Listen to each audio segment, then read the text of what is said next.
Yo, what's going on, guys? It's Coworker is bringing this video. Alright, so the restaurant I work at, it's like a local dock barn restaurant. It's like right on the water, so people can like pull their boat right up to it, or they can drive there, whatever.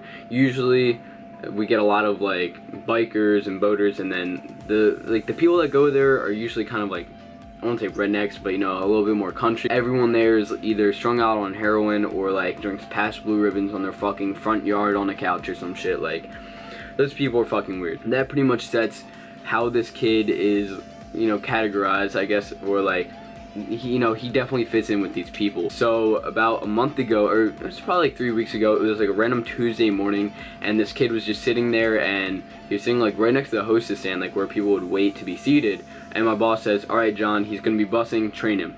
So I'm like, okay, bet, gotta train this new kid. I don't really care, just gonna teach him the new shit, since I'm like, you know, the best busser in there, because, you know, I'm a young man, goddamn, I'm out here. So they asked me to train him, so I'm like, fuck, whatever, I'll train him. So I'm trying to walk around, teach him shit, and like, he's just not talking. He's just kind of listening. He's like, yeah, shit goes through one ear, right out the other. I have really bad like memory, and like I just gotta do shit to learn it. So I'm like, okay, then today's probably not gonna be the best day. It's gonna be slow. So we just kind of sat there and talked around, because it was like a Tuesday morning. No one comes in on Tuesday mornings. It's usually like a weekend place. Like, people just come there, drink and shit like that. So weekday morning's not the best day. So we just sat there, talked about shit, and then that's when he started talking about like just all of the weird shit. Now this kid, he's about like 5 foot or so. He has like the autistic like the typical autistic or like school shooter haircut, where it's like kind of long, greasy, like lays on their forehead, kind of like that. It's just really, you know, you get the vibe from the kid, like he's not right. Like, he smells really bad. It's like he almost smells like you smell him and you think like crackhead, or like he kind of smells like some weird chemicals, a little bit shitty, and like pretty bad like body odor. So like, he doesn't use deodorant, and the kid's like really weird. Now this kid said he grew up in Baltimore County and like Baltimore City, so obviously like Baltimore City is a bad place to grow up, and he seemed like one of those kind of like, I hate to be like an asshole, but like a white trash kind of kid. They grew up in a bad neighborhood. You know, I'm not gonna judge him, because it's like, you know, he can't really control that kind of stuff. But anyway, he definitely grew up in that area, at least from what he says. And he said he was the first kid in the state to grow up on, or not grow up, but like to be put on all these medicines. It was like weird ass names at like 3 years old, which is like the youngest age you can be put on them. And he said he was like really bad anger issues, and he was a bad and aggressive kid, that like he would always just beat people up or like hit people and bite shit. He was like a really angry kid, he said. That I can definitely fucking see. Like, just the kid, he's just not right. Like, he's fucking crazy. Always tells us these stories about how like when he went to jail and like he almost got raped in prison, and like how he would always sell crack, and like he's gotten shot at several times. He was telling these stories about how he was getting shot at, and how like all these drug trades and shit, like he was always getting like into really bad situations. So I was like, damn dude, like at least you're out of it now. Like, you're living in like a safer area. There's not that kind of shit going on. You have a job, stuff like that. And anyway, like, the kid just seems to lie about a lot of the stories he tells, like just the way he says it, and like he doesn't make eye contact when he says the story, which usually if people aren't making eye contact, like, it's pretty obvious that they're lying about it, just the way they, you know, it's easiest to tell if someone's lying. So like, he seems to lie about a lot of the shit he says.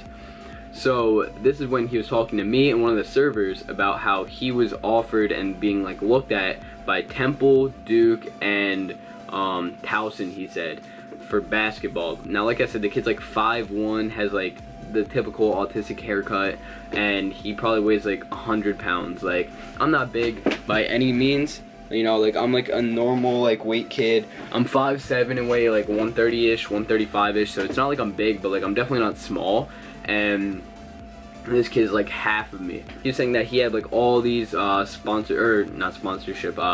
scholarships for basketball and all this shit, and he said that they went like undefeated in champs and states and shit. And he was talking about how he used to play football, that he went to like the state championships like 2 years ago or something, which is not true, because my high school went to state championships like the last like 4 years in finals and shit. It was like, this kid was just lying about it. He said he ran like all these fucking like punt returns and all this kind of shit. Like, he was just fabricating and lying as much as he could. In all reality, he was probably like the 3rd string bench warmer, or like he played in like 6th grade and had to stop playing because he's fucking crazy, and he was like biting people or some shit in the middle of a fucking huddle. Like, The kid's weird. He said he turned down all of these offers because he didn't want to travel too far away from his parents.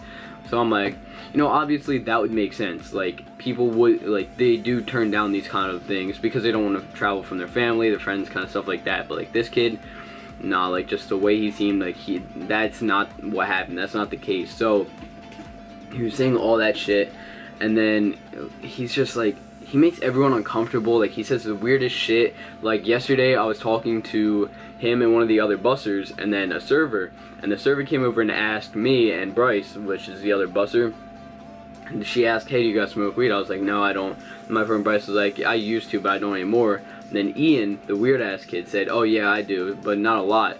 So we're like, oh, okay. And then Bryce goes, Ian, you smoke cigs, right? And he was like, I mean, I smoke pretty much anything. I was like, oh, so you smoke dick, right? And then he goes, it depends. I would smoke yours, but not right now. I was like, what the fuck? Who the fuck says that? Who? That's some shit my girlfriend's supposed to say, not my fucking coworker. No. So anyway, the kid, he says some weird shit and he makes everyone comfortable, like I said. And like the second day he was working there, he was like lighting shit on fire, and like he pulled a lighter out of his fucking pocket and started like lighting napkins and menus and shit right in front of the hostess. Like, while there was shit to do.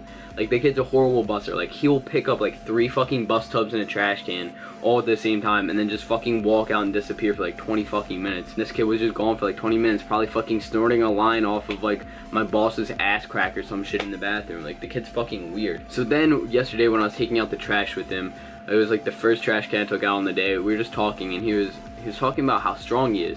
I'm like, damn, Ian, like, you can really like carry a lot of shit at one time. He was like, yeah, I can bench about 350, 400-ish, and about 10 reps. I'm like, dude, there's no way you can bench that much. He was like, yeah, I mean, that was like 3 years ago, but like, I'm sure I could still bench that much. I'm like, dude, I'm sorry, like, I don't believe you can bench that much. I'm like double your size and bench like half of that. Like, I can't even bench, I don't think. Like, I've never even fucking tried to bench, but I know I can carry like double my weight, which I know is like, I think that's good to at least be able to pick up double my weight, but like, nah, this kid isn't lifting 4 times his fucking weight. That's not fucking possible, dog. Like, this kid is on some shit. Like, he is lying. We're just sitting there talking. There's nothing to do.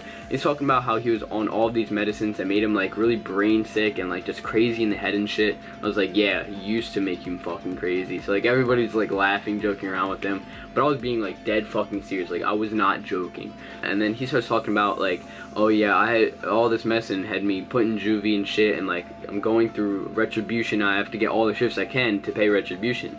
So I'm like, why the fuck does this kid have to pay retribution for shit? And then he says that he has 4 4th-degree sex charges. I didn't even know there was such thing as a 4th-degree sex charge, and I am 16, right? So keep my age in mind, not knowing how, like, that these things are a thing. So then we're talking to him, and then Bryce goes, so if you don't mind, can I ask how you got those charges, or like what they are or stuff? He was like, you know, I can't really talk about it because the cases were closed, and now that I'm 18, like, they're completely wiped off my case or whatever. So we're like, oh, okay, that's understandable, you know, you don't want to bring up the past. We're not going to bother you about it. And then he goes, like, we're just sitting there for like 5-10 seconds, and it's just quiet, you know, like kind of awkward silence. And then he goes, now I can tell you that one of the things was a 4th-degree sex charge. And I was like, what the fuck? Like, who says that shit? Like, who owns up to saying that shit? When you're trying to start a new lifestyle after like all of your past has been scraped away, why would you want to bring that shit up? Alright, so then Bryce goes, like, if you don't mind, like, can I ask, like, what it was?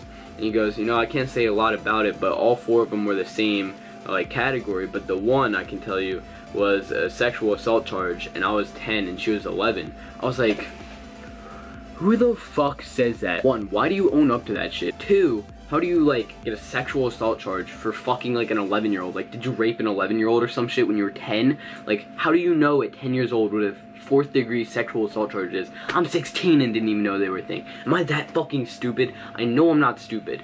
How is that a fucking thing? And how did he get one at fucking 10 years old? So then, after he said all this shit, we were like, what the fuck? Like, I gotta go. Like, I just act like I gotta do some shit, so I was going to get water bottles. And then there's, like, the section that you can, like, walk through. You have to walk, like, through the back of the t-shirt shop, and then it's, like, a weird, like closet, like, stock room kind of area. And then there's, like, a door on the other side of the stock room where you go out to, like, to go to the kitchen and shit. So we're sitting in that walk room area, and I'm talking to 2 of the other bussers. Like, Bryce came with me, and then one of the other kids that was on that night, we were talking to him about what Ian said. and usually like you can hear people coming into the walk-in section, or like either you'll hear them or like you'll see them before they can be able to hear you, whatever. So I'm sitting there talking, I'm like whispering it, and then Ian just walks in, and like we all stop talking, and like we just try to talk about like something else, act like nothing was going on, and then he goes, "You're not slick, John, I fucking heard you talking shit about me." I'm like, dude, I'm fucking dead. Like, this kid is fucking weird. Like, he is lighting shit on fire. He looks like he's gonna shoot up a fucking school if he ever goes into a school, and now this kid knows I was talking shit about him behind his fucking back at work. Like, fuck no, dude. Like, I gotta quit. Like, I gotta go. Like, I'm getting paid good money, but it ain't worth like risking my life for it. Nah, you got me fucked up. So I was like, oh, what the fuck, like, what do I do? Is like, so he walked out, and then I'm talking to the other guys. I'm like, dude, what do I do? I'm fucking dying. Like, if I don't like figure out what the fuck to say, like, I will be dead by the end of the night. Like, I can't, like, I gotta watch my back at all times. I gotta watch my fucking six, dog. So we're sitting there talking about it. So then he's walking by. I'm like, you know, Ian, I wasn't talking shit about you. I was just saying, like, man, I really don't believe that he said that. Like, I don't believe that's him. Like, that isn't him. So, like, just don't believe that if he says it. Like, that's just not like him. And he was like, you know, dude, I really understand that, and I respect that you're trying to look out for me, and that you really don't think that was me. Thank you so much. I'm like, oh, thank God. Like, this kid, like, I patched shit up with him. I'm like, what the fuck? So I went and I was telling, like, the servers and the hostess about it, and they're trying to find his fucking last name to run a background check, because they don't run background checks on people when they hire them. I said that earlier on, but he was sitting there, we were trying to find his last name out, and he refused to tell them. So he walks over to me when I'm just chilling at the bus station, like, you know, where we dump the buckets and trash and like silverware, shit like that. Anyway, I'm just standing there chilling, doing nothing, and he walks over and he says, dude, I'm fucking itching like a crackhead right now. I don't know what the fuck is going on. But anyway, he walks over to me and he was like, dude, they're trying to find out my last name. I think they're gonna run a background check on me and get my job taken. Like I don't need this kind of shit right now. Like, I really need my job to pay retribution. I'm like, yeah, dude, like, that's fucking crazy. Like, just don't talk to them, just ignore them, whatever, you know. I'm trying to patch shit up with the kid. So then an older server comes over and she starts talking to us about something, and someone was trying to pay for food stamps, and then Ian goes, oh, that reminds me, forgot to ask, even if I have a job, will I still get food stamps? So we're like, I don't know, like, is that a thing? And then the server turns around and she starts saying, yeah, you'll still get food stamps, but you'll get your, like, your supply, like, cut off. Like, they'll start giving you less and less when they see you're making more and more money. Since it is a good paying job, like, we're getting about, like, 100 a night kind of thing, which, you know, that's not bad for bussing tables. So, like, she was saying, like, oh yeah, like, they'll start cutting your food stamps down once they see you can support yourself and pay for your own food and stuff like that. He just goes, that's fucking stupid, I have fucking retribution to pay. And he's sitting here like screaming at this lady and like just getting really pissed with her, like it's her fucking choice to cut how many food stamps that he gets. Like, don't be on fucking food stamps, my nigga. If you're gonna make a problem about it, don't be on them. Just save your fucking money and buy food with your own money. Like, you get money. You work at a fucking restaurant. Just like grab food, ask for food if you're fucking hungry. You work every fucking day. Like, I don't get this kid. So kid's like an actual fucking retard. Like, he's sitting here cursing out at the server, and she's in like her 60s, like her late 50s, like 60s, around there. So like, he's freaking out on her, like it's her fucking problem. I'm like, dude, Ian, just calm down. Like, it's not like it was her choice. She was just telling you like what happened. He's like, alright, dude, I'm fucking sick and tired of this shit. And then he just dipped for like an hour, didn't see him for the rest of the night, and then he went and helped the dishwasher for the rest of the night because he was like piled up or some shit. So like, long story short, I work with a fucking child molester. Probably like half the people I've worked with have gotten fired for nodding off heroin, and he's probably gonna be the next fucking one to go. Today when I go in at 4, I'm gonna talk to my boss about him and about like how he's not even a good busser, he makes everyone uncomfortable, and trying to get some kind of background check ran on him, because like, if this kid really is a child molester and he's working in a fucking kid family restaurant, like, that's no bueno, dog. So this kid's gotta go. He's so fucking weird. Like, if I don't upload for like, alright, so I already don't upload like more than once a month, so like, if you guys don't see me by like October or something, he definitely fucking killed me. So hopefully you guys have a great day. It's your boy Gristis. If you did, make sure to leave a like on this video, and I'm out. Peace.